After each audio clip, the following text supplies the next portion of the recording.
Mafia Mukhtar Ansari की मौत के मामले में वरिष्ठ जेल अधीक्षक को धमकी मिलने के बाद जेल व वरिष्ठ जेल अधीक्षक के घर की सुरक्षा बढ़ा दी गई है। पुलिस का फ्लैग मार्च व सख्ती से बंदी परेशान है। मुख्तार की मौत व वरिष्ठ जेल अधीक्षक को जान से मारने की धमकी के बाद बांदा जेल हाई अलर्ट पर है। जेल में अफसरों व पुलिस के आवाजाही से बंदी कैफ में है। सुबह शाम जेल में पुलिस का फ्लैग मार्च व सख्ती से बंदी परेशान है। पेशी पर अदालत आए बंदियों ने बताया कि जेल में सुबह शाम पुलिस का फ्लैग मार्च हो रहा है।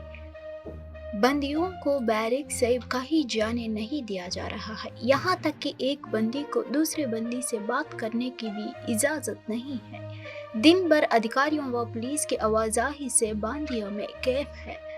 एक बांदी ने कहा कि मुख्तार को जेल में खाने में जहर देने के आरोप से कई बड़े बंदे खाना खाने से परहेज कर रहे हैं। कच्चे टमाटर में नमक डालकर रोटियां खा रहे हैं। यहाँ तक कि कैफ के कारण तमाम बंदी ना हंसते हैं और ना ही टीवी आदि देख रहे हैं। अखबार पढ़ने भी नहीं जाते हैं। जेल में एक एक ऐसी शांति छा गई है मानो कोई भी है नहीं।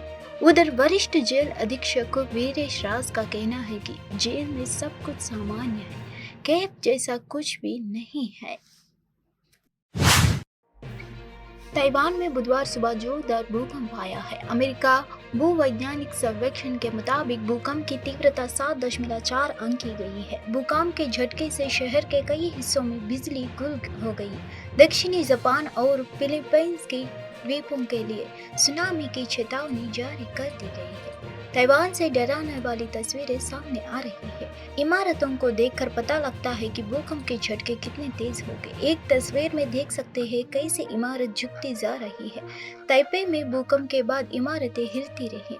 इस बीच जापान की मौसम एजेंसी ने लोगों को इसी तरह के झटके के लिए लगभग एक सप्ताह तक सतर्क रहने की चेतावनी दी है।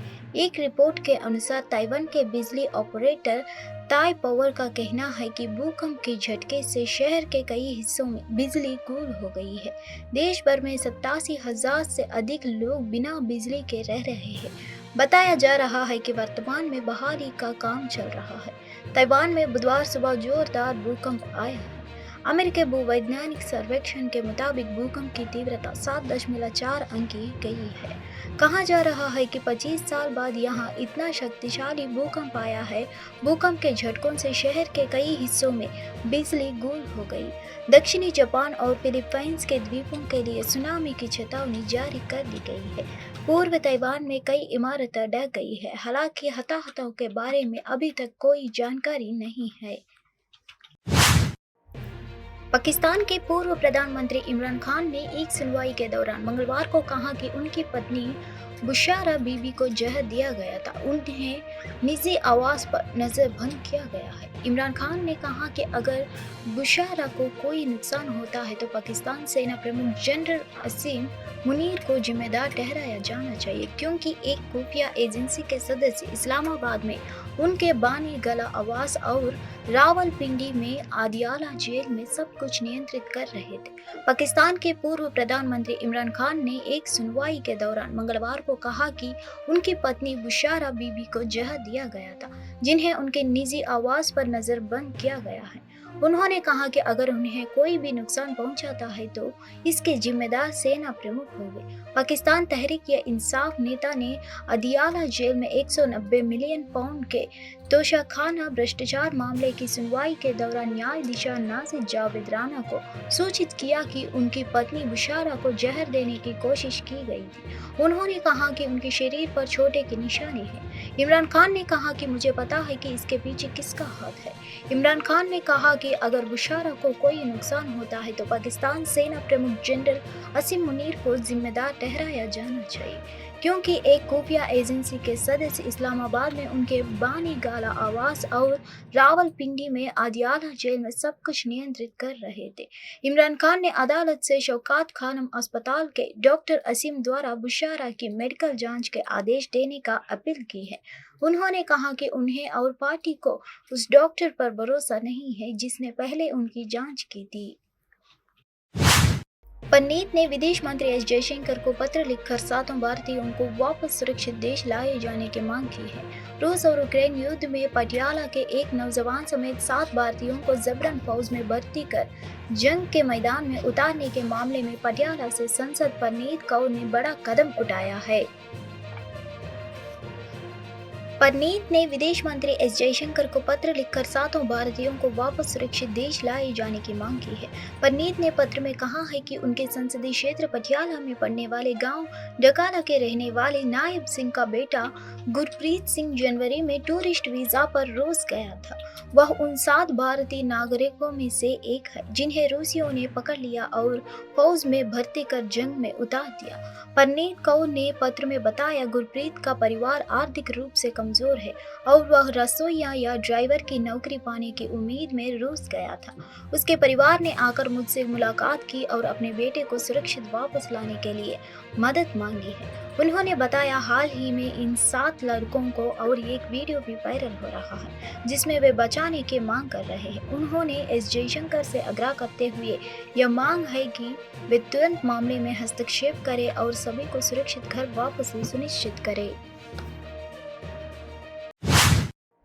अमेरिका में राष्ट्रपति चुनाव के लिए चल रहे प्रचार के दौरान ट्रंप अपने बयानों की वजह से लगातार चर्चा में बने हुए हैं। नफरती भाषण के लिए उनकी अक्सर आलोचना होती है। विशेषज्ञों का डर है कि ट्रंप के ऐसे भाषण से हिंसा का खतरा बढ़ रहा है। अमेरिका में जैसे जैसे राष्ट्रपति चुनाव करीब आ रहा है, वैसे वैसे राजनीतिक दलों के दावे और वादे भी तेज हो गए हैं। राष्ट्रपति चुनाव के लिए प्रचार लगातार जारी है। डोनाल्ड ट्रंप ने पिछले दिनों कहा था कि नवंबर में होने वाला चुनाव अगर वह नहीं जीते तो अमेरिका में खून खराबा होगा। ट्रंप ने मंगलवार को अपनी उसी बयान को एक बार फिर से 2 गुनी तेजी से दोहराया है।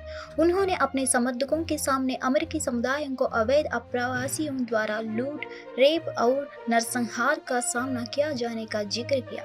ट्रंप ने सीमा सुरक्षा को लेकर भी अमेरिका के मौजूदा राष्ट्रपति जो बाइडेन को जमकर घेरा।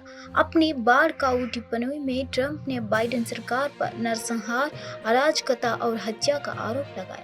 उन्होंने कहा कि बाइडेन राज में अमेरिका नशीली दवाओं से भरा हुआ है और विदेशी आपराधिक गिरोहों से घिरा हुआ है। ट्रंप ने ग्रैंड रिपोर्ट्स, मिशिगन और भविष्य को लेकर आगाह करने वाले भाषण में कहा, मैं आज आपके सामने यह ऐलान करने के लिए आया हूं कि बाइडेन सीमा नरसंहार या खून खराबा है। इससे हमारा देश खत्म हो रहा है या बहुत ही गलत हो रहा है। ट्रंप ने यहाँ तक कह दिया कि जिस दिन वह अमेरिका की सत्ता संभालेंगे उस दिन ये सब खत्म हो जाएगा।